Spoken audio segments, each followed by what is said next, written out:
Echo Network Studios here in Royal Oak, Michigan. This is Odd Musings, and we are, as always, your hosts, Brett Pinson. And I'm Scott Zambelli. Welcome back live again to another fun episode. Episode 18 already. Yes, it seems like yesterday we started. Yesterday. something more words I don't know. All my trouble seems so far away. Yeah, there we go. But, yeah, so we got a great show lined up today. We'll be getting in depth in some Netflix series, Ozark and Defenders. Defenders, yeah. And Ozark was fun. It was we both started watching it, and then we come like, I'm watching this show called Ozark. Yeah, me too. Yeah. So we definitely got to talk about that. Jason Bateman, who I've been a fan of for many years. Mm-hmm. He was a child actor in the 80s. He started off with Silver Spoons. Silver Spoons, that's right. And then he did another one called It's Your Move. That was a one-season thing that people don't know a lot about. I heard an interview with him not too long ago on one of the podcasts I listened to. Okay. And it came up, I guess there's some place overseas, some small country, and they're like, we know you for that. I guess it's aired forever. They just keep running the same 18 episodes. It's like the David Hasselhoff effect in Germany. Right. Or, what was Tropic Thunder? Did you see that? Yes. Yeah, like the Ben Stiller character over there, they all know him for this one role. Right. In America, they all hated him for. Yeah, he basically was like a really bad version of Robin Williams' Jack. Yes, very. But yeah, Jason Bateman's part of that. And he's executive producing, directing that. We're going to talk a little about that today. We both, I think let's start off. We had an adventure last week right after the show. Yeah, the whole week was pretty busy, but we started off with going over to our sponsor, the Chubby Duck, right after the show. Yeah, we shot down 75 here, if you know the Detroit area, and went right downtown Detroit.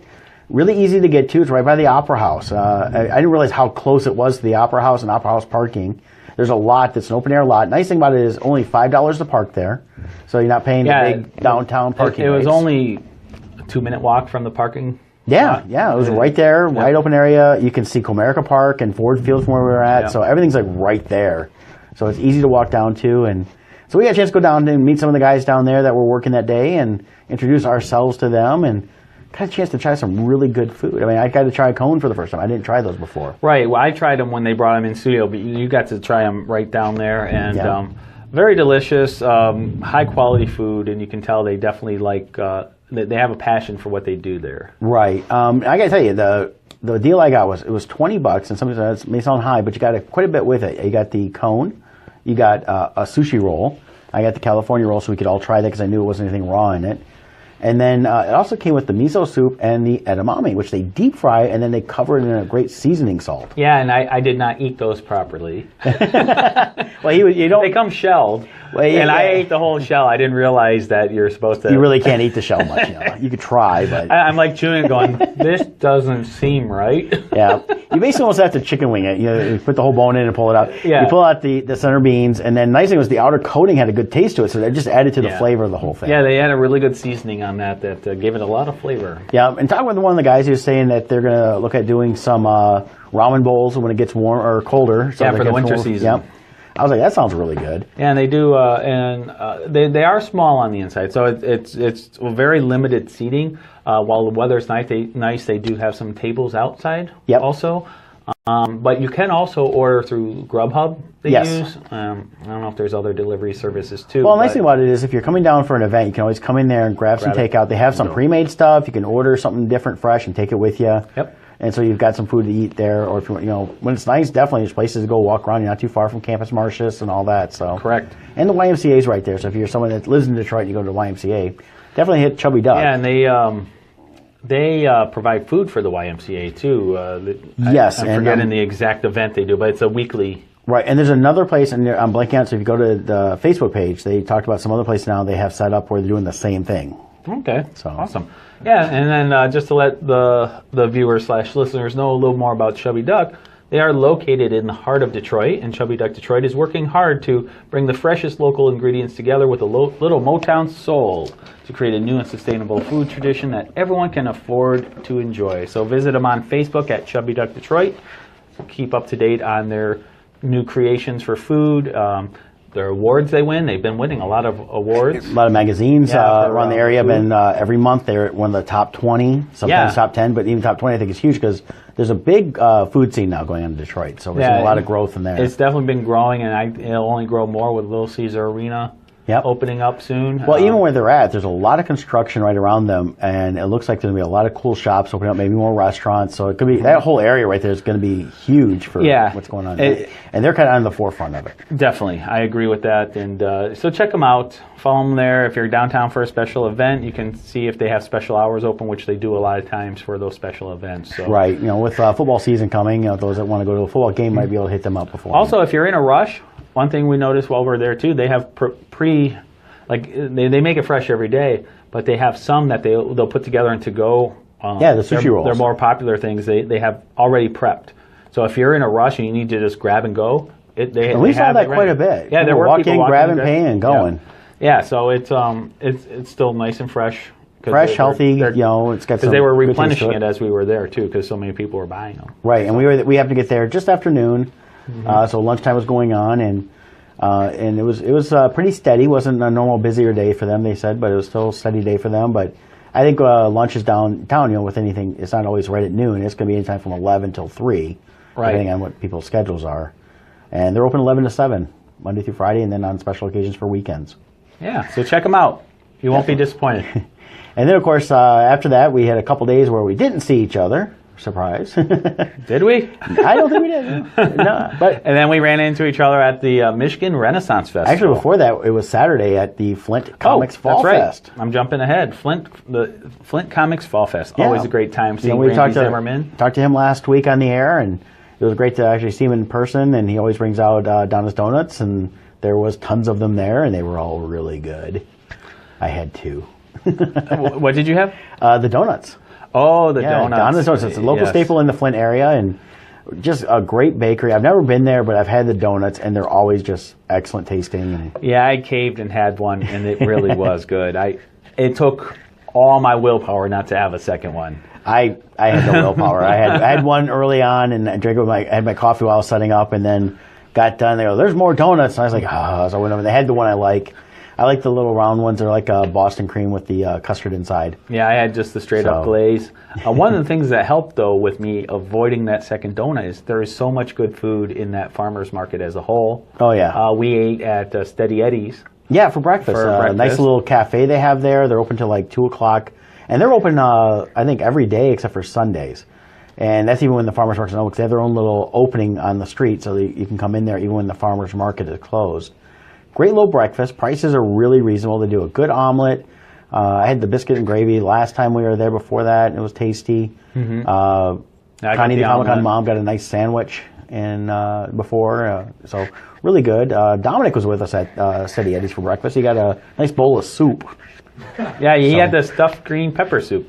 Yeah. Yeah, that looked good. Actually, after he got that, I'm like, ooh, I wish I got that. It smelled so good. And looking at their lunch stuff, they have a lot of good looking lunch stuff. So definitely if you're out in the Flint area during the week, they're like a breakfast lunch place, and they're at the farmer's market. This is not a official plug, but definitely check out Steady Eddie's. But if you go when the farmer's market's open, and that's open like Tuesday, Thursdays, and Saturdays, I believe the market itself is open. And the Vietnamese place. Yes, the Vietnamese. Yeah. Did you eat there? Oh, yeah. Oh, you ate there? Yeah, he got a noodle pho bowl, didn't you? Oh. Yep, and the egg rolls on the side. Oh, you didn't say nothing about the egg rolls. No, I didn't. I kept that to myself. Secret. If I owned a Vietnamese restaurant, yeah, I would pay Mr. T to endorse me by saying, I pity the pho. There you go. Now, I didn't have it this time, but I've had the Vietnamese pho bowl before. It's really good. Yeah. That's the one that was right outside. Right outside the entrance of where they come in for the Comic-Con. Yeah. And yeah, definitely. There's a lot of food there. You and I both ended up getting Mexican at one point. I got the fried empanadas. I got the burrito, beef burrito. Yeah, and then there used to be a sandwich place there I really liked, and they've decided to move on. I'm not sure. Yeah. It changes, though. They were a good sandwich place. They still got they got the barbecue place in the back. They got the meat place that sells all the jerky and hunter sticks and things like that, and fresh sausage. Yeah. And there's that barbecue place, too, that I like.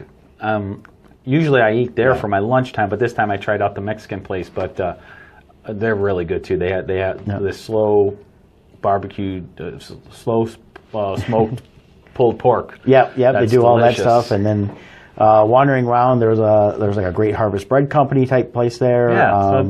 Yeah, places that definitely. have If you're donuts, stuff like that too. Even if so. you're not going to the farmers market, if you're in the Flint area during their open hours, check it out because they really are good. And, Yeah, and we're inside- not getting paid to No, plug and inside them. they even have some of the fresh veggies, stuff like that you can buy like any farmer's market. And then throughout the warmer weather, probably starting around May through October, they have the outdoor stalls filled too with all kinds of farms. Going and walk through that. A lot of great cool stuff out there.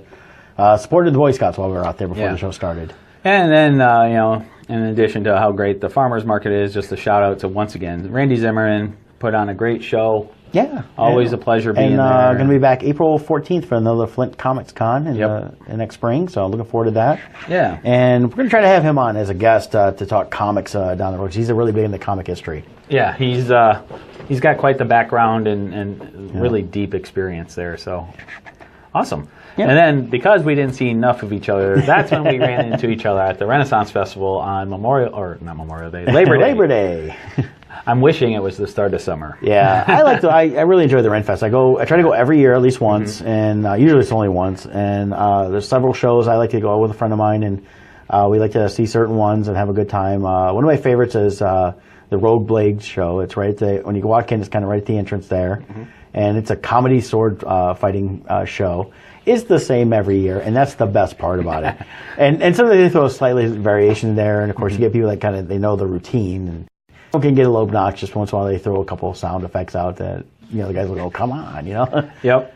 But yeah, have fun with that. And just a quick shout out for Dave Kishon. He's one of the stars of the Rogue Blades. His wife's been fighting cancer, and definitely keeping them in prayers. And it was great to see him because he hadn't really been out much this year, and so I got a chance to talk to him. I picked up some Rogue Blades postcards they had for the first time this year. Someone did some artwork with them. Oh, that's cool. And he's done a couple books based on their stage thing, the actual true story of the Rogue Blades. Nice. So if you get out to Renfest, go check out the Rogue Blades, and if Dave's there, definitely support him because he's a good writer. The books are really fun. Yeah, cool. And you saw a couple cool shows there too, and you had your daughter with you. Yeah, I had my daughter with me, and then her brother came along with us, and this was his first time ever at a Renaissance Festival, so he had a blast. We watched the jousting, which is always fun. And what else did we go? Oh, the guy with the spinning metal balls. Oh, yeah. Well, that's where I ran into Scott and watched that with him.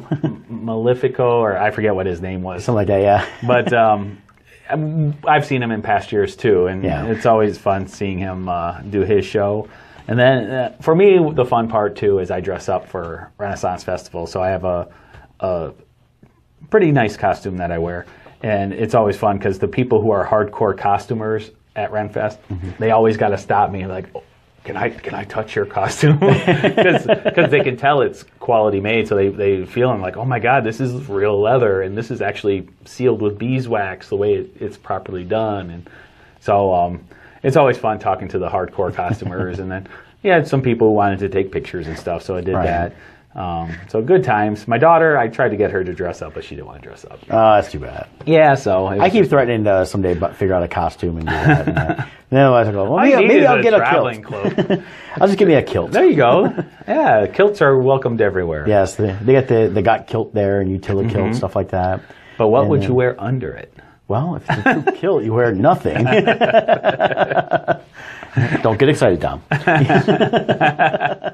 But and the last thing for me on Renfest, I did get a chance to stop by, and this will be the last year, unfortunately, for my friend William Stolpen's booth. William's Papers Mark saw Krishnan, her mom Kathy. They were there running the booth, and they're running it this last year. And then so they're not going to continue it on? They're not going to continue, and I think part of it has to do with even though they all enjoy it, it's time, but it was William's thing, and they're not going to have any new artwork. And even though he was working on some new dragons, that was a few months ago, he didn't get a chance to finish. Right. And so I think it's just it'd be a tough thing for them all to do. And like James, William's son, has helped run it for years too. But they got their own careers and stuff like that, and while they love it, it's tough to continue on. Right. So I got a chance to visit with them for a while, and I picked up some more artwork, and I picked up a book, and I didn't realize till I got it home. I'd seen it, and I was like, I got to buy this. It talked about his dragons and the history of some of his dragon prints he's done for the last 25 years. Oh, okay. And it shows them in there, and it's kind of almost like his life story as well. He'd already pre-signed them, so I got a pre-signed book, and that's cool. That was pretty cool. So it was nice to visit with them, and I'm looking forward to it. I'm going to get with them sometime in the next couple months, do some dinner, and try to keep in contact because they're good people, and it's one of the things where you kind of take for granted seeing somebody 2-3 times a year. and you think, Yeah. we got to get together more, and kind of force you to have to, and at this point, to like, you know what, if you want to keep friends like that, you got to just make the effort more. Yeah, it's very easy for day-to-day life to get in the way and take over the schedule, and you think, well, I can see them next week. But, Well, and that's what it was. Oh, I'll see you at Motor Yeah. City, or I'll see you at the Ren Fair, I'll see you at Flint, I'll see you wherever, and you're right. unfortunately, Life is fragile. it is. And It is, and there is no guarantee for tomorrow, so... And I know there's a lot of people at the Ren Fair, as they're finding out about William, that were very sad because he's been a fixture there for many, many years. Yeah, for a lot of those people, that was their first time hearing about it. Right. So And they got a nice little book to sign. So if you go to Ren Fair, stop on in. You know, it goes through the first weekend in October? Yes. And Williams Paper Marks is what they call it. And if you come into Ren Fair, you hang immediate right and go about 1/4 away around. You'll see it on the right-hand side. And Yeah. stop in. If James is there, say hi, Krishna or Kathy, and tell them Brett sent you. And go in and spend lots of money and buy some artwork and, you know, support the family. And you'll have something that, you know, eventually no one's be able to get except through maybe their website when they continue that on. Yeah. So, but again, rest in peace, William. We miss you. So, And but yeah. for those of you wondering, you know, I don't get to go out to these places, but I wish I could at least watch what they do and where they go, Brett and Scott. Well, you can follow us on YouTube. Well, and we need some more subscribers. Yes, we're looking to grow that. So anybody listening, please get on there, subscribe to our YouTube show. Well, we don't have an actual URL, so go to oddmusings.com and you can click through to there to subscribe. Yes. Once we hit but I'm talking about on YouTube. If you go on YouTube and do a search, it's Odd Musings Show. We get a link at the oddmusings.com, and then once we hit the 100 subscribers, then we can get an actual URL with just the name, right, and make it easier for people to find us. Which I find a little ridiculous that they have. I think it's just because the sheer quantity, they've had to create some guidelines to try to keep their own sanity on the YouTube side. Maybe, but it's easier to, if you want people to subscribe. It's like, well, how do I get there? It's like, well, here's this 80,000 letters you have to put in to get there. Right, and on top of that, if you're not on YouTube, you can go to oddmusings.com. We have our most current video posted on the homepage. If you click on our video thing, you'll see the catalog of all of our videos on YouTube. Yep, I just got up last night, the Demolition Derby, 2 videos, one of the actual Derby, one of our pre-show where we checked out the car. Yep, Brett had some fun with me in it, so you'll have to watch it to see what he did. Yeah, a little Benny Hillish of him getting in and out of the car, and have fun. And then stay through the very end, too. There's a little fun bit at the end, too. And then Scott was you opened some Star Wars cards the other day for Force Friday, wasn't that? Oh, yeah. We're trying to put more personal content on there in addition to our episodes. So if you subscribe, you'll see a little more of our daily lives. So like for Force Friday, I had purchased some of the Topps trading cards. So I did a video just showing those open up so people could see maybe some of the new content. And I also did a quick little drawing time-lapse video of me doing a sketch and did a little bit of explanation of what I was doing on there. Yeah. And so we're going to keep trying to put more and more of that type of content up. We're also looking in the near future, too, for those listening.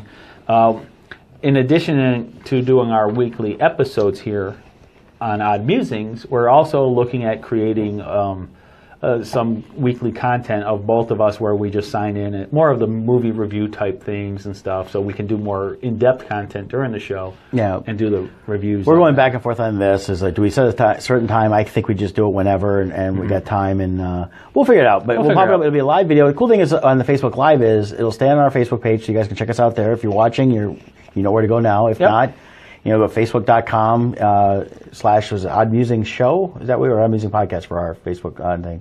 I know it's on oddmusings.com. It's Odd Musings. Just Odd Musings. Okay. Odd Musings. Yeah. Everyone's different because we had to do different things for different places, but we got the links all on the Odd Musings website. Definitely go on and like our fan page as well on Facebook and all that stuff. Like everything, subscribe, and we'll inundate you with some cool material and stuff like that. Yeah, definitely. And then in addition to that content, we also have our art pages. Yes. Our personal art pages. So if you like what I did with the time-lapse video, you go to on Facebook, look up The Art of Scott or The Art of Scott Zambelli. But it's at The Art of Scott is the direct link. I post all my regular stuff up there as well as pictures from the conventions I do, things like that. And then Brett also has a page. Right, and easy way to find me is go to brettpinson.com, and then I have right there a like button to like my fan page. It's facebook.com / Brett R. Pinson for it. You sell your books through your page, don't you? I do.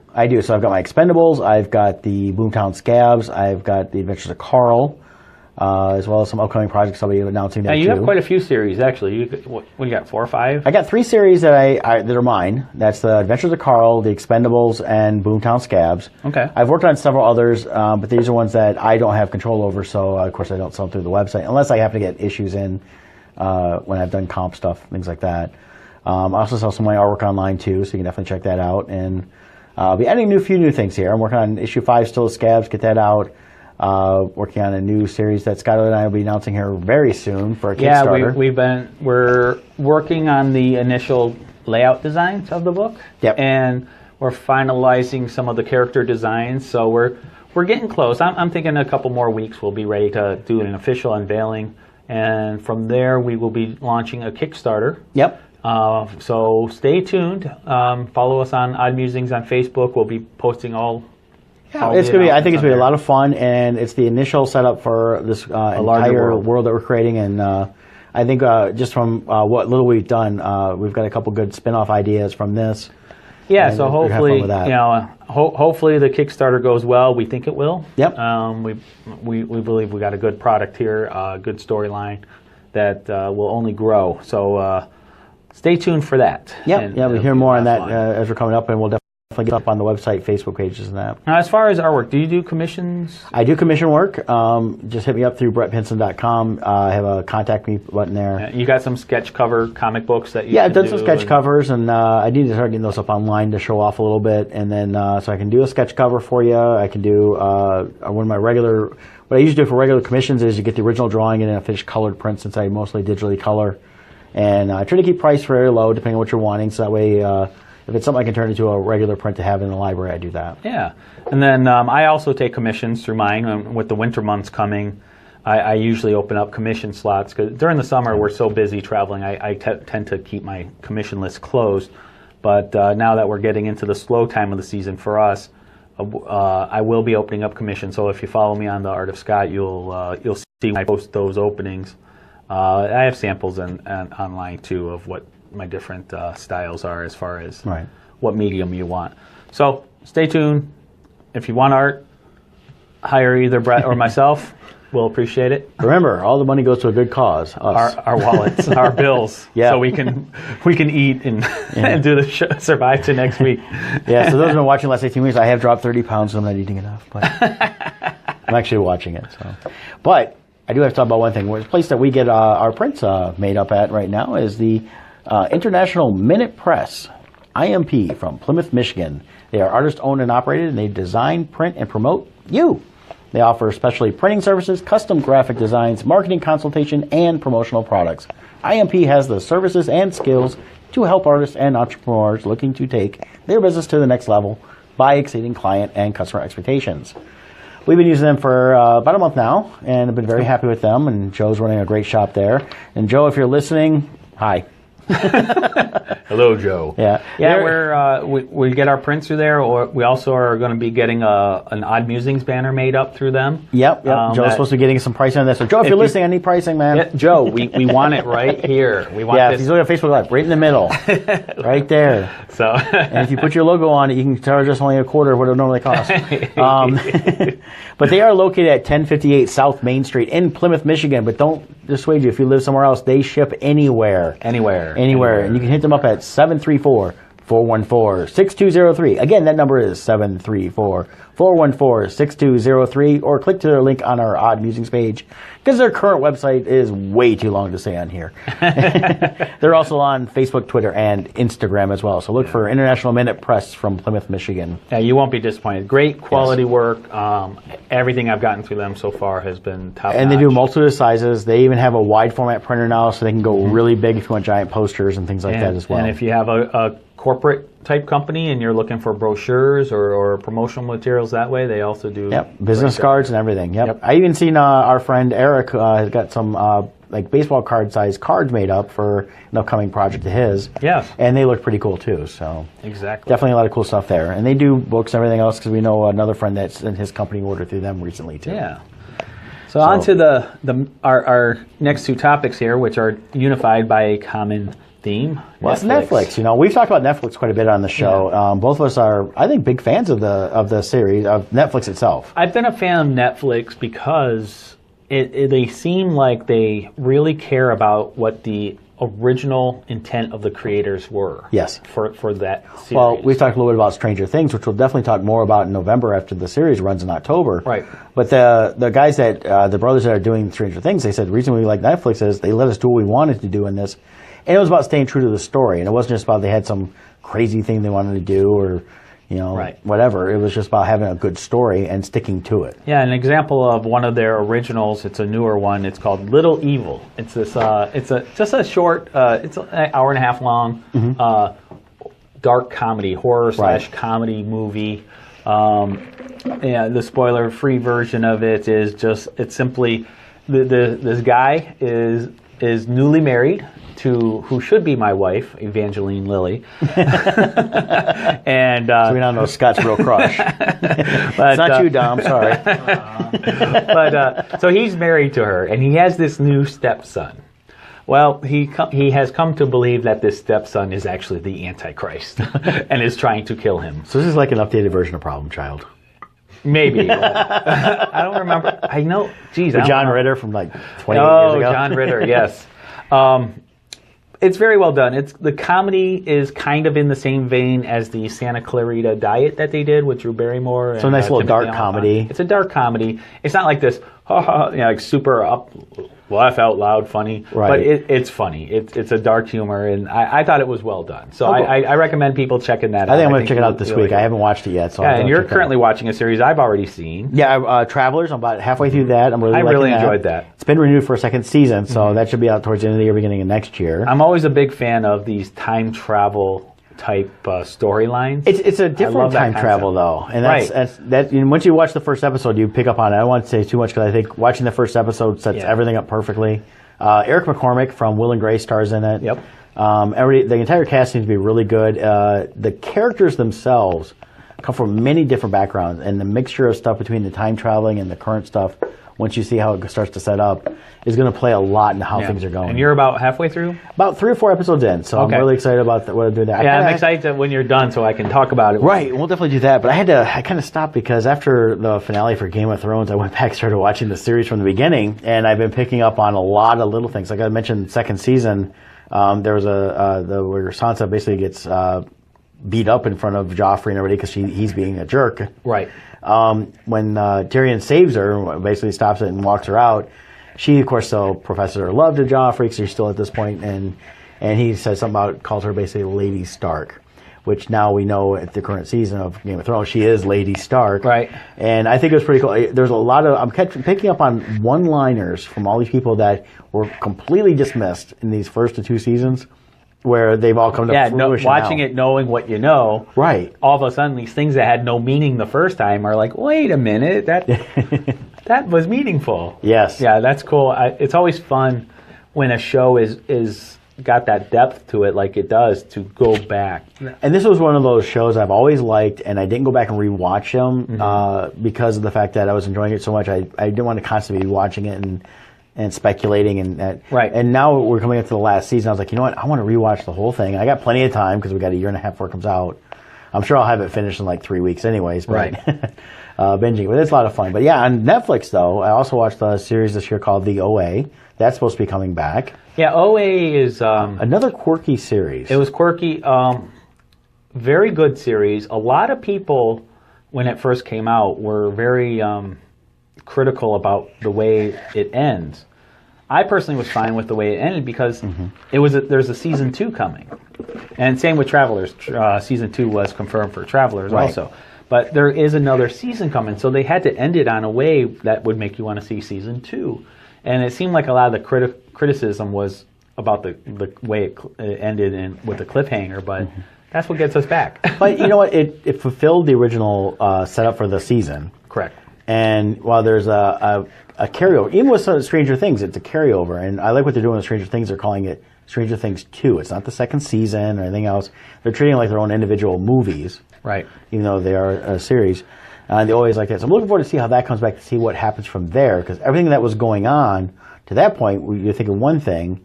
It's like, okay, now where's this going to go from here? Right. So definitely people need to check out that on Netflix. Yeah. And like you mentioned, they got great movies. Was it Marlon Wayans has got his new movie Naked on there? We just watched that. Which is kind of funny. It wasn't bad. And, a bunch of other stuff. I like how there's a lot of original movies popping up lately. And while they're original to Netflix, I've come to find out some are actually from like Canada and different places. There was. But Netflix has the North American release or the United States release version of it. Yeah, like there's some Australian-made series that have already been out in Australia for a while. Actually, I came to find out that have the Netflix original tag because they paid to bring it over to America. Right. But I think it's hopefully the future trend is there's a lot of stuff that comes out in different countries that we never see, and I'd like to see more of that because you see different viewpoints not just on life, but just on their take on comedy and drama, right, things like that. Well, so of course that leads to Ozark. One of their newest ones is Ozark. Yeah. That came out not long ago on Netflix. And very well done. I really like it. It's got a Breaking Bad feel to it in a little bit, but it's not so much Breaking Bad where he broke bad. He was actually already bad in a little bit. But yeah, it's Breaking Bad in the feel as far as the feel, good writing, good character arcs. Right. But yeah, it's definitely not a remake of. No, not Breaking at all. Bad. So I don't really worry about if they're coming into another Walter White. He's completely different. And anybody listening right now, we are going to get into spoilers. So if you haven't, tune out now and come back after you've watched it. Yes. So that's your warning. So for those who don't know, Ozark, it's actually created by the executive producer of it is Jason Bateman. Did he do the writing? I think he did work on some of the writing. He's really heavily involved with executive producing. Yeah, I know he's heavily He's directing involved. it. He's starring in it. Mm-hmm. I don't know if he's actually doing extra writing, but I think some of the story elements is coming from him on this as well. I know he has a personal stake in the series. So it has been renewed already for season 2. That's been confirmed. So that's exciting. But the show itself. Well, you got Laura Linney in it. Yep, Laura Linney. Wife, and I like her. She was in The Big C for a while on Showtime. She's popped up over the years, and I think she's a fantastic actress in that. And her character is kind of interesting. We first meet her. We come to find out she's been screwing around on him. Yeah, the basic premise is it's a broken marriage. Yes. He was caught up in what he was doing with his work. He was a workaholic, not to mention illegally laundering money for a drug cartel. And the interesting thing about it is when they do, because they go back several episodes in, they go back and they show a flashback of how they got involved. Yeah, and it was with her permission. Yeah. She was in on it. Yeah, and it was also, with his partner at the time who, hey, spoiler, he gets killed. Because it starts off with basically the drug cartel comes in from Mexico and they're like, yeah, someone took some money. And then you come to find out, everything he's going on, turns out he was bluffing. He's like, no, I didn't know who did it or if there really wasn't any money. He goes, we can't tell. Right. He goes, but it's been going on so long, that they check. And the problem is these guys that were screwing up, they're like, they started confessing, thinking, oh, it saved my life. And if they just kept their mouth shut, they probably would have lived anyways. Well, what you find out in the flashback, too, is the Dell, the main drug guy involved here, he wanted to do business with Jason Bateman's character because he was a straight-up guy, honest, and he felt he could trust him. And he told him at the beginning, I don't want your partner involved. Yeah. But Jason's loyalty to his friend. And it was kind of part of what had to be done. And, right. But Dell pretty much said he's not trustworthy. Yeah. Which later you find out he was skimming money from the drug lord behind Jason Bateman's back. Yeah, because he didn't know. Right. Well, and really the only thing that saves him, though, Jason's character, they were going to kill everybody. Right. And they'd already killed everybody else. They killed his buddy's wife that was involved, and they basically were about ready to kill him. And he said, wait, I get this deal, down in the Ozarks. Which was actually the partner's plan. Right. But then he revealed it as his own because the partner was now dead. Right. And they had just this pamphlet on the Ozark Mountain area and said, oh, this is a target-rich area. And yeah, one of the things about away this from show Chicago where they already knew the feds were watching them. Right. What was great about this show, though, is they do the writing in such a way that it's not predictable. Right. There were many moments, especially like towards the end with Dell, that just happen, and it's not like a crazy event where it's like, oh, that makes no sense that happened. But as a viewer, you don't see it coming. No. And well, I mean, as we get down to the Ozarks, and then we meet all these new characters that are going to now come and play a part of everything that's going on. You've got now. Keep in mind, this is a show, people. When you're watching it, these are caricatures of people. They're not real people. Sometimes they go a little crazy. So don't become going, hey, that's not how real rednecks and Ozarks are. Well, I will say, though, that is a complaint of mine. The only issue I have with the show is this is far left Hollywood stereotypes, where the example is the scene where the kid buys the gun from a gun shop. There was, that was so. This is a typical, and not to get political, but this is a typical far left stereotype about how gun shops are, and it's so untrue. Yeah, basically, this kid walks in. I don't know. Well, he's a special needs person. We don't know how young he is, though. Well, he's a friend with the young kid. Yeah, but he's friends with everybody. He works at the bar, so I think he's. He does work there. So he's of age, but he does look young, though. He walks in, and basically, there's no 48-hour time limit. He basically buys a gun. The guy says, "I think you're gonna need this, but you're gonna need to check here and check here and this." And he's like, "Oh, but you check this box, and I can't sell the gun, so I think you wanted to check here." Yeah, that doesn't happen. That doesn't happen in any gun dealer. Well, and there's always the 48-hour wait time, right, or more depending on your state, right. So it was just that's the only part where it was so ridiculous. Well, and he did it twice. Yeah, twice on top of it, exactly. So within a short time frame. And the other over-the-top ridiculous thing was their portrayal of the police. Yeah, it's like the FBI agent. All he cares about is screwing. And first of all, the gay scenes I could have done without, but he's screwing every guy he can come across, and completely doesn't care about evidence, chain of custody. Doesn't care about anything. No, he just wants to get. He's this completely unstable, crazy guy who doesn't care about the law, and meanwhile, his partner supposedly does care about the law, but is like, I'll just. I mean, he just keeps going along with the guy, even though he keeps saying you can't do that. Well, it made no sense. I know there was things like this. You got to keep in mind it's just the show. Well, but most of the show is really good, and what I like was you get introduced to this family that lives there. That basically they're scammers. They do little things like that.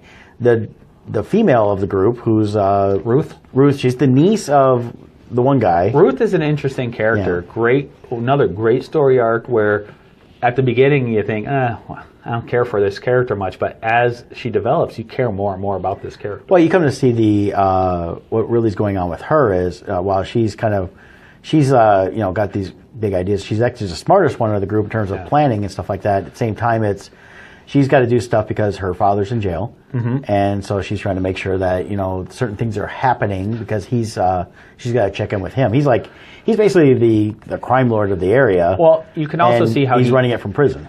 Mentally, he's mentally abused her whole life, right? And he's very controlling of her. And what you're seeing unfold is her strength growing throughout the show. Yes, because she's basically the Jesse Pinkman from Breaking Bad of this series, where she starts out bad, and over time she develops into a hero. Well, even though she's already done at the beginning, she's with Jason Bateman's character, given a lot of crap. He knows he's not stupid. He knows what she's trying to get. He wants the money, and he's already told you can't take the money because they had this big confrontation. All said, look, here's how much it is. You can't take it. And they end up giving her, what did she give him, like $20,000 or something like that, or $100,000.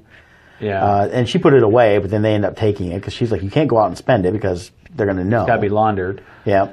But they basically were like, just wait, we're going to try to get all the money. And he's like, it's not my money. It's the drug cartel. So you kill me, they're going to come and get you. But what's interesting is she is actually the one in the family that actually wants to kill him. Right. Comes up with the plan to kill him. And then over time, she starts changing her mind because he's actually the only one, Jason Bateman, is the only one in the town that actually trusts in her because he starts putting her in charge. He's straight up to her about everything. Two is he puts her in charge of he buys a gentleman's club, strip club there. I don't think there were gentlemen there. And he puts her in charge of it and says, just run it. Just run it. And she starts running and he's like, I don't care about the money. I just want to come in and be able to launder the money through it. Because that's what he does. He launders money for the cartels. But when he puts her in charge, he confirms to her he's putting her in charge because he actually thinks she can do a good job. And that's the first time I think in her life somebody's actually put confidence in her abilities. Right. And that's where you start seeing a change in her. Well, and she was setting it up to kill him, and then the whole episode she was going to do that, and it didn't happen. Right. But then the same way she was going to do it, she ends up killing her uncles. Right. And They set it up, and they made it look like it was a mistake. And she, of course, had to tell her dad that, "Oh, I don't know. I didn't have anything to do with that." And even though it's done the exact same way he told her how to do it. Yeah. So to move forward a little bit, it is confirmed for a season 2. Where do you think season 2 is going to go? Well, we saw Dell get killed at the end. We also have the other group that grows the poppies. They're the heroin dealers. Yeah. They're farmers. I'm forgetting the name of that family. Yeah, they're the hardcore rednecks in the right, group, which and wife blows away Dell. Yeah, because he called her a redneck. Right. But I think what we've got coming on is Dell alluded to the person that's really in charge. So we're going to meet who's ever really in charge of the cartel, or who we think is. Prior to that moment, I don't recall any. I always thought Dell was the big guy. Was there a mention of anyone? They set up Dell to be the big guy. You thought that's who he was dealing with. Yeah. But he even mentioned early on that he's got to go back to his people. That's true. There is a head of cartel. He's always been known. He was always the heavy. But Jason Bateman's character, as far as he knew, this is the guy I always deal with. He doesn't even know who the other people are, because the two guys that were kind of coming around now, well, they're all dead now. Right. And so now this other cartel's going to have to come in. And he's also got $50 million he's got to launder after having $8 million. So definitely it's a lot of... Plus they have to pretend like they don't know why Dell died. Right. Yeah, that all set up there. So and we learn too, the cop is dirty in the town. Yep, the sheriff's department's dirty, and he owes I shouldn't say dirty, but he asked the Poppy family, how much does he owe you? And he, referring to Jason Bateman's character, and the response was, more than you. Yeah. So we know the cop is in debt to that family. Right. They basically have been running things from behind the scenes, and Bateman's character coming in doing certain things he was doing inadvertently messed up their business. And what was happening was they were setting up a new distribution channel for them, since he basically destroyed it by messing with the preacher and wanting to build this church for them. And so he inadvertently ruins that, and that's where the need for the Mexican drug cartel to become the buyer of their poppy product, their heroin, comes into play. So we're going to see that how they're going to figure out that new distribution now that they got rid of basically the person they were supposed to deal with. Right, and that's where the police officer also noticed something was going on at the end there, and he kind of covered. I think he put 1 and 1 together, or 2 and 2, whatever, and figured out Dell was dead. Well, yeah, because he had the FBI there with him, and when Jason Bateman comes out of this car, and they're like, "We've been following this car all day," and he's like, "Well, I've been driving it all day," and everyone knew he was lying. And basically, they wanted to storm the house, and the sheriff's like, "You can't. Your warrant says for the car. Here's the car. Search it. Right. There's nothing there," and they had to move on. But he wasn't doing it out of I don't think he was doing it because legally he felt the warrant should be followed. I think it was he was covering for the family. I think he figured out something happened. No, that's what it was. He basically used the letter of the law to cover for the family, knowing they needed time to clean up. And plus, the guy that was the FBI guy was the one that was very much about the law. Yeah. So season 2, I think also we'll see the marriage getting healed more, because Bateman's wife. Yeah, they're getting closer, and they hated each other. Yeah, they don't hate each other. Through all that. So everything seems to be coming together. Well, and actually by the end, they both at one point said they loved each other. So yep, that came out. So we'll see how that goes. And they become more of a partnership. All right. So check out Ozark, and then we've got... Tell us a little bit about Loringer. How about? Now you were there yesterday, right? Yes. Yep, we went out there yesterday. We had an earlier appointment, and so Ashley got to see them again. And did she see Dr. Anna again, or Dr. Jen? Anna this time. Dr. Anna again? Okay. Yep. Yeah, again, both are excellent there, because when you go to the Loringer Family Chiropractic, your journey to wellness is going to begin there. You build a healthy lifestyle with chiropractic care. At Loringer Family Chiropractic Center, PC, they take great pride in providing the finest chiropractic care to each and every patient. Not just me, not just Ashley, to everybody. And they offer on-site digital x-rays, massage therapy. Hi to Terry, I got to get a massage again. I keep forgetting to schedule that. Orthotics by Foot Levelers, Young Living essential oils, aromatherapy, a full line of vitamins, and a family-oriented environment. They're really good. I'm such family there, they just pick on me as soon as I walk in the door. So, but you can give them a call at 734-697-4244. Again, 734-697-4244. Or visit LoringerFamilyChiropractic.com. We have a link at oddmusics.com for you to make it easy. And if you don't live in the Southeast Michigan area and you're looking for a referral, they can refer you to someone that deals very similar to them, because they know people all over the country. So definitely check them out. And I look forward to being back next week and seeing Dr. Anna again, as well as Dr. Jen, Terry, and the rest of the crew. All right. On to Defenders. Defenders. So this takes the whole Netflix plan that's been going on with the Marvel Netflix universe, which is linked to the Marvel Cinematic Universe. This brings Phase 1 to a close. Right. We had two seasons of Daredevil. We had Jessica Jones, Luke Cage, Iron Fist were the individual series, and this is what brings them all together now. Right. So I've got to be honest. I enjoyed it, but I felt it was a letdown at the same time. There were things I enjoyed about it. It was great to see where the characters... I liked the first episode I really liked, because I liked where they were showing the characters at and coming together. The entire payoff, though, was a big letdown. And getting to that point, it kind of felt like, okay, well, the Hand is the bad guys. Yeah, we kind of knew that. I expected a little bit more, but they basically... It was like, okay, well, here's the bad guys, and we're introducing Sigourney Weaver as the heavy... And while she is cool, she wasn't that cool. She wasn't that great. And they bring Elektra back, and no offense to Sigourney Weaver. No, she was awesome as the role. I think the character itself. Yeah, it wasn't her. It was the character. At 0 point in the whole series did she display any power. Well, and we find out from her and the other people that we've seen, a couple of them we've seen throughout the series, where they're all from, that other place, where so Iron Fist came from. So the little old lady with the Hand, they had all the leaders of the Hand. Yeah. She was the only one that was a threat to anybody. Right. She was pretty badass. Yeah, I liked her. She was strong, and she's like 80-something years old. Yeah. But all the rest of them, they were like so generic and bland and... Well, and the whole thing with the Hand, it was just like, okay, here's this criminal organization, and now we're going to stop them. But I kind of expected more of a build-up for something bigger happening. And realistically, I didn't feel like anything was really threatened. Yeah, the finale to me just felt like another fight scene. Well, that's what it was. And then we had 20 minutes of them finishing up the series, and it was weird. It felt like the final Lord of the Rings, where it's like, it's like, oh, the movie's nope.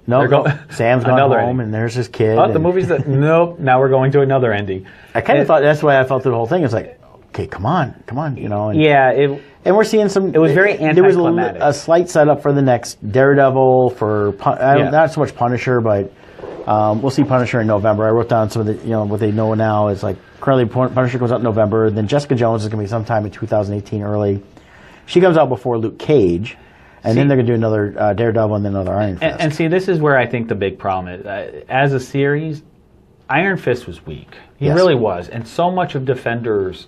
Iron Fist was a main part of the Defenders. He was the weakest character. After seeing the Defenders, it looked to me like they said, okay, we're going to do Iron Fist, and, well, you know what, we better set this Defenders movie because that's coming next.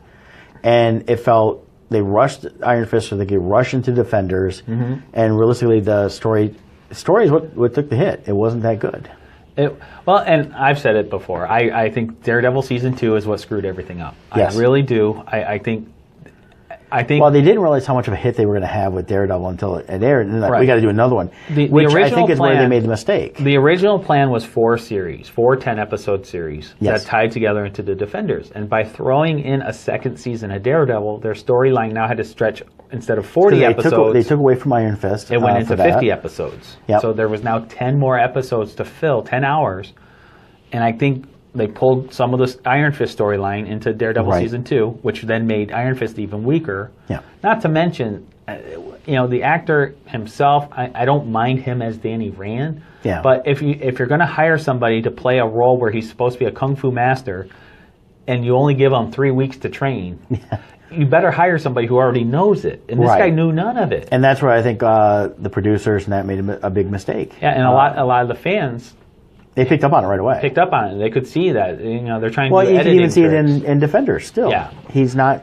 there was not much time in between the roles to even... Yeah, I really wish they went... A long time ago, they were going to do the Iron Fist movie. Yeah. And Ray Park, who played Darth Maul, was supposed to be the Iron Fist. I wish they had stuck with that. Yes. Because he knows how to... He has the moves, and he could sell it. Yeah, and he could act. And you didn't have to make Iron Fist the age he was. You could just say he was in Kung Lao longer than... Or whatever it was. But, so... This is going to be quick. It was good. It was good for what it was. It was good for what it was. It was good enough. It was a way for them to set up wrapping up this phase, and then they can start off with the Punisher for phase 2. They did a little setup for the Daredevil. We're going to see some more there. Elektra's back. You mentioned something about that. You read somewhere about Shadowlands is what they're going towards. It seems like with the way Defenders ended, the elements are in place for what was called the Shadowlands series in the Daredevil comics. Also, it sounds like they're putting Luke Cage and Iron Fist together into one series. Well, and they've hinted at that before. The Heroes for Hire type of storyline. It was a comic series they had back then. So it sounds like that's what they're going to put together. Personally, I'm disappointed. I wish they get rid of Luke Cage and Iron Fist altogether. Well, and have them as background characters in the other I like series. the Luke Cage series. But the Iron Fist series I didn't. But he's not good enough for a season 2. There's no depth there. I think, there's not much more they can do. But they're setting it up a little bit in this one, too, with him helping the neighborhood out. Yeah. So that's where I think the Heroes for Hire thing's going to come Where I'm disappointed is, all the rumor mill was like we were going to get She-Hulk coming in. See, and I would love that. Yeah, because the original plan, from what I gathered at the time, was the events from Defenders were going to create some legal issues, and then this is where She-Hulk would come in as a lawyer. She was going to be because Matt Murdock is the low-level lawyer. And we're not seeing her own series, but I wonder if we won't see her pop up as a character, kind of like how the Rosario Dawson character pops up in every episode or every series, and it could be that could be where they're going to do her. Or it could be that they just feel like, and they may feel like she can't do her own series, which I think if you've read any of the comics are hilarious. Who can't do her own series? She-Hulk. Oh. I think it's more, honestly, I think what it is I think they've done CGI tests and stuff, and I'm thinking it's budget to make her She-Hulk all the time. Well, and look good. Yeah, well, the hard part of that is she doesn't get as bulky as her cousin does, but... it depends on what way they want to take it. Yeah. Do you go with the old-style 70s Hulk where you get a woman who is built and just throw green paint on her? I think in this day and age, people want the CGI version. Right. Well, it'd be interesting to see if they do that with her. So, but the Defenders as a whole definitely was not thrilled with it. I didn't hate it. There's a lot of things I liked about it. There's some good fight scenes, then there's some bad fight scenes. Like we had talked about. What really, I think the content of this series, if they had done the Defenders in a 4-episode story arc, I think it would have been very good. It would have been better. Actually, I thought they were going to originally just do it not as a series, but when they announced when they first going to do this, I thought it was going to lead to a movie. Yeah. Not a theatrical release, but a Netflix movie. And this would have done fine as a nice 2-hour movie. Yeah. The original plan when I read it way back when was they were all 10-episode series. So all 4 of these... Well, I knew the 4 were, and then I thought it was going to lead to a Defenders movie is what they talked about. Yeah, my understanding was a 10-episode Defenders series. Okay. But... And there's probably some different information out there for everything, so... But, so in reality, Elektra was really the big bad guy in this. And I thought she was far better as Elektra before. This new Elektra, I don't know, this was bland. When they revived her, supposedly she was supposed to be this other person. Yeah, but she still had all her memories, and the memories took over. The compelling part of what makes Elektra great is the relationship between Elektra and Daredevil. Yeah. And I just felt like it was dead. It wasn't there. It was Matt Murdock kept trying, but it didn't feel like a real relationship. Well, we didn't get enough of it built up beforehand. And I think that's part of the problem is if we'd had like a full series of her really building it up more with that relationship, she came and went pretty quick in the series. Yeah. Yeah, so my final ruling on Defenders, it was good enough. It was. I give it like a 5.5, maybe a 6 out of 10. Yeah. For phase 2, if you're into watching these series, watch it only because there's going to be information I think we're going to see reference later on, but nothing big deal. Don't feel like you have to binge watch it. And for phase 2, I'm really looking forward to Daredevil. I think that'll be great. Punisher. I'm looking to see what they do with John Bernthal. He's awesome. I think Punisher will be great. Jessica Jones, honestly, I could care less about. I was not. The first series was okay. I wasn't. I liked, but I've heard they're bringing back David Tennant. I don't know what capacity. I'm thinking it's more mental, but at the same time, we've just now seen where she's at with Defenders, and if they kind of regress back, no. Yeah, I think the problem with Jessica Jones was the only thing about that series that was good was Kilgrave. Yeah. You take Kilgrave out. Even in Defenders, I don't. Well, that's the only thing I liked about it was David Tennant. Yeah, I don't think the Jessica Jones character herself is that great. No, actually, I thought she was very. She wasn't even that good in Defenders at all, acting wise. I mean, nothing against Kristen Ritter, but I just didn't like her. I don't like the way it was written. I don't like the way she had to portray it. And I just feel like saying, okay, I get it. You're emo. Yeah. you're unimpressed by everything. And then comes on, she's like, I'm strong. Here, look, boom. And So it's like, we don't need to see all that. I don't think there needs to be a Jessica Jones season 2. Bring in a different character. And then same with Power Man and Iron Fist. They were fine for 1 season, but If they wanted to join them together and try something with that, with the Heroes for Hire, maybe it'd be a better thing, but at the same time, they just set that up. So. Oh, wow. But speaking of fun stuff. Fun stuff. T-minus 24. Today I'm wearing my Voldemort Lestrange in honor of the 20th anniversary of Harry Potter this year, as well as last week was when Harry dropped off Albus Severus Potter to go to Hogwarts for the first time. Oh, that was not when Harry met Sally. No. Oh, okay. And I am wearing the Star Wars coffee shirt in the parody version of the Starbucks coffee. Yes. So, fun shirt to wear. So anyways, T-24 is a creator of unique pop culture t-shirts and vinyl decals at T-24.com. You will find over 140 graphic tees and hundreds of vinyl decals based on your favorite movies, TV shows, comic books, and video games. So go to their website, www.T-24.com. That's TEEMINUS24.com. And check out their fun selection of products. And after you find something you like, use coupon code ODD, ODD, at checkout to get 10% off your entire purchase. You can also follow T-24 on Facebook, Twitter, and Instagram, where they post about their latest designs and share updates from the various conventions they attend. So shirts to fit your fandom with T-24. And free shipping. Don't forget free shipping. Free shipping. Always good to have free shipping. So this week we've got both of us going to be doing Great Lakes Comic Expo. Comic-Con. Actually, it's the Great Lakes halfway to Comic-Con. Yes. It's halfway to their February show. Right. And I know the GreatLakesComicCon.org for their website. I'm not sure the cost to get in. It's Friday night from 5 to 9, Saturday from 10 to 6. Yep, you'll be set up both days there? I'll be set up both days along with Will from Land of the Lost. Yeah.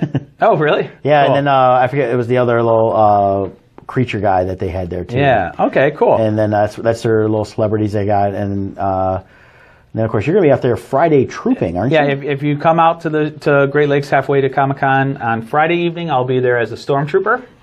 And Saturday, I'll be set up Saturday only as an artist. Yep. So come out Friday, whisper in his ear odd musings. He'll take a picture with you dressed up as a stormtrooper. And if you come out Saturday, we do have at least one stormtrooper that will be appearing. I believe it'll be a First Order trooper like Finn. Okay. So, well, maybe we need to let Al from Odd Musings, Al Tong, the silent guy here, he's not even in studio today, come on out, because I know he's working on his TK as well as he's got his Imperial Officer outfit. I want to say he's doing something this weekend. I can't remember, but there we'll have at least one stormtrooper Al, out you should there. be out supporting us.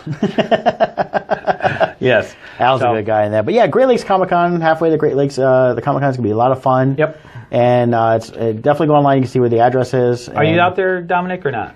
No, he's in Nashville for Wizard World Nashville, aren't you? Yep. Oh, okay. So if you're out in the Nashville area, go out to Wizard World Nashville and see Mess Bucket Comics and the giant Ravager head. Yes. And mention the code word ODD. You can get all 3 of his comics for $30. Yep. That's right. Throw in a bag Oh, hey. Ooh, hey, he's got bags now. for an extra $1. Cool. So anything else real quick there, Scott? That's it on my end. And I just want to thank everyone for tuning in. Yeah, it's been fun. 18, next week's episode 19. We'll be letting you guys know what that's going to be about. And hopefully in a future episode we'll have Tornado Toth and his daughter Perry, Scary Perry, on to talk about comics and martial arts and boxing. All right. All right. Hey, I think that's it. Dominic, thank you. Run the outro for us, bud.